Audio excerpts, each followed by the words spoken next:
What is going on, guys? GregglesTV. It's that time of the month. No, I don't have a period, but it's that time of the month for Ask Me Anything. So let's jump right into it. This is your chance to ask me anything. I put a post on my Facebook community page and I got a handful of questions again. So let's just jump right into it. First one comes from Alejandro Sandoval.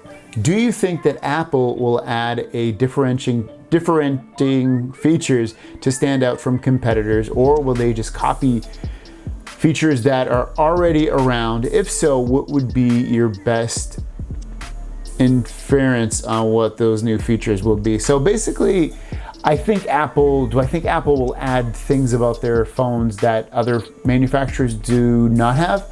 Yes, but I think it's going to be more software based. Like, I don't know, I think they'll have something that other phones don't have and then everybody copies it. As for like I think the big thing though is the back of the phone where the cameras are. I think a lot of people are going to copy that, where it's like, it looks kind of weird. It's like 4 cameras on the back, or 3 or 4 cameras on the back. I think a lot of manufacturers are going to copy that because they already copied. A lot of companies copied the notch, and then I think this will be the next big thing, is the way they have the camera set up. I think a lot of companies will start doing that.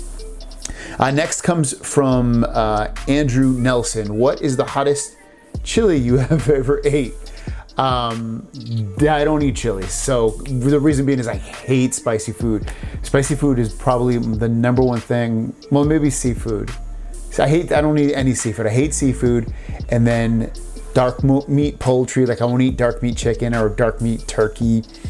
And I don't like any meat on the bone. I can't eat anything on the bone. That has to be off the bone. So beyond those things, spicy food is one of my least favorite things, so I won't eat spicy food. And so hottest chili would be nothing. A green bell pepper, which isn't spicy at all. Next comes from Intelitech Studios. Top 3 favorite movies and musicians and bands. These are cool questions. So 3 favorite movies, I would go Goonies, Back to the Future 1, possibly Back to the Future 2 as well.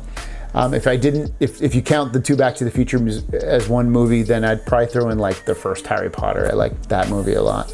As for favorite bands, it changes all the time. Where's my phone? It changes all the time, like I said, but I end up, like growing up, it would have been Nirvana all day. I loved Nirvana. Nirvana was one of my absolute favorite bands. It totally influenced me in the music that I played, the music I listened to, and the way I dressed, and I had really long hair and stuff. Nowadays, though, my favorite bands, let me look at my Spotify playlist here. I've been listening to a lot of Bears Den, so I really like a couple of their new songs a lot. I also like Yokelore, which is Yokelore. And then I also like, let's go with I just have some new songs out. Japanese Wallpaper. I like a lot of bands, so let's go with those bands for now. I'll write them on the screen so you see them anyway. The Duke is asking, where has your green screen been?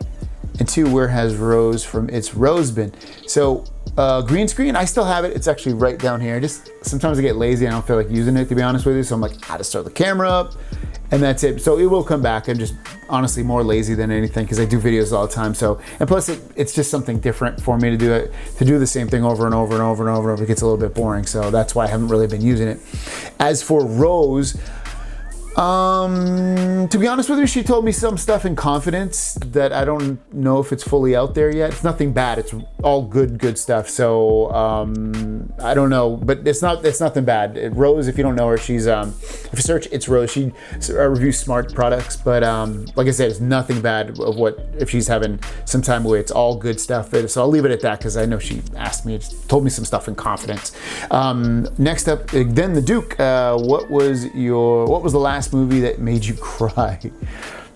God, I don't even know. I'd probably say, God, I don't even know. It probably would have been some movie with like a dog in it that got hurt or something. Now lately, because I love animals so much, I love dogs.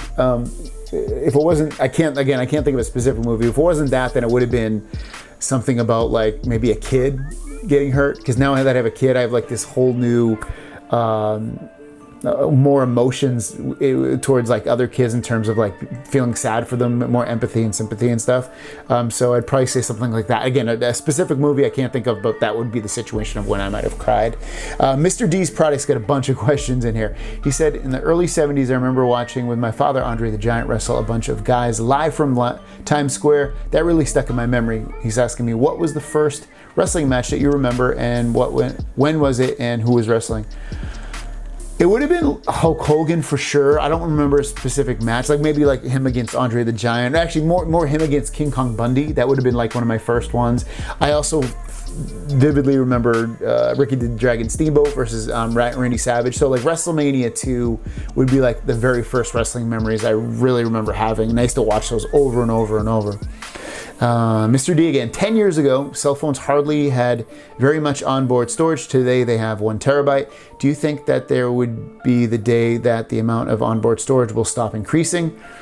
He's got more in here. Do you think that within 10 next... So I'll answer his first question. Will it stop increasing? No, because the way companies put out products, it always gets faster, bigger, stronger. It's definitely going to slow down a lot. I can't see them putting 2 terabytes very quickly. I think 1 terabyte will be there for at least a few years before maybe 1.5, but I really don't think it will get beyond 1 terabyte for a really, really long time, unless there's something to store on there. But downloading videos, everything's going to streaming. You stream your music, movies. You're even going to start to be able to stream games. So like, there's almost less of a reason to have storage at this point. He also said, do you think that within the next 10 to 15 years, we will see cell phones that would be capable of holographic projection that would be almost lifelike, with the rate of technology increasing and coming to the consumer market after a year? So holographic would be like this, like, I don't know, like a ghost looking image being right in there. I don't know if a cell phone would be able to do it. Maybe. I can see that happening though, where like almost like you watch a movie, but instead of it being on the screen, it's like acted right in front of you. I can see something like that. I don't know when that would happen. I can't imagine that's going to happen very soon, but maybe 10 years from now. So yeah, what you said, 10 to 15 years. So yeah, I would probably agree with that. There's been a lot of talk, is it Mr. D again? There's been a lot of talk about AI and autonomous vehicles. With the maturity of 5G and beyond, you see yourself trusting a fully autonomous vehicle for you and your family? I don't know if I would. So no, I don't fully think I would trust it, but if I use it enough and I see that it works well, yes, I would probably trust it. Do you think that when the fully autonomous vehicles are starting to be commonplace, that you would do a YouTube review of it? I don't know if I'd do it. Maybe, I don't know. Because I'm not really technical in the way of cars. Like, I'm not gonna be like, oh, this is amazing horsepower and this kind of brakes. And like, I wouldn't maybe just say, oh, it's a cool car and show it off. But by then, I think most people will have it, so maybe it won't be a big deal. But yeah, it's interesting for sure. Again, Mr. D, what do you think about if the Note 10 or Note 11 were to not only have the ultrasonic fingerprint sensor, but also be a pressure sensor like on the Note 9? What do I think about it? I think that'd be, I don't think they need it. Like the pressure sensor pressing on I think he was talking about the Note 9 at the bottom home button, you could like press it and you'd get some kind of feedback on it. I don't think you need it. Like, what does it add to it that you can't just do with a regular touchscreen? So I don't think it's a big deal if they do that. Besides yourself, who in your family is the next tech geek? Besides my son, probably. He's already using a tablet and he can use a tablet, and he's 17 months. Like, he can literally, well, he can navigate YouTube pretty well, and he can't even read or write, and I don't know, it's pretty crazy. So my son probably. How much and how often do you check out what's in the R&D stage that might come to market a year or more down the line? Barely ever. Unless I talk about it on the channel. I'm not like actively searching message boards and things like that, because yeah, I don't even know where to look for that, to be honest with you. Bass Rover says, you're a cool man, like your videos. Don't know if that's a question, but thank you so much, Bass Rover, or Base Rover. I guess it's Base Rover. Kisan O, will the Note 10, the smaller version, be cheaper than the S10 Plus when first launched? If so, how much would you guess? I would say yes, it's probably gonna be, well, I don't know. It'll probably be very similarly priced. I would guess it's gonna be more expensive than the S10 Plus, like the cheapest S10 Plus. but I think I think it's going to be like $50 more than it.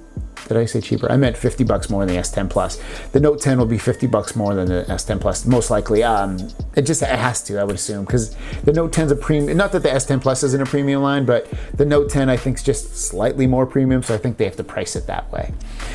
Scott Brookover is saying, and this is actually the last question, will the new OnePlus 7 Pro work on any other carriers besides T-Mobile?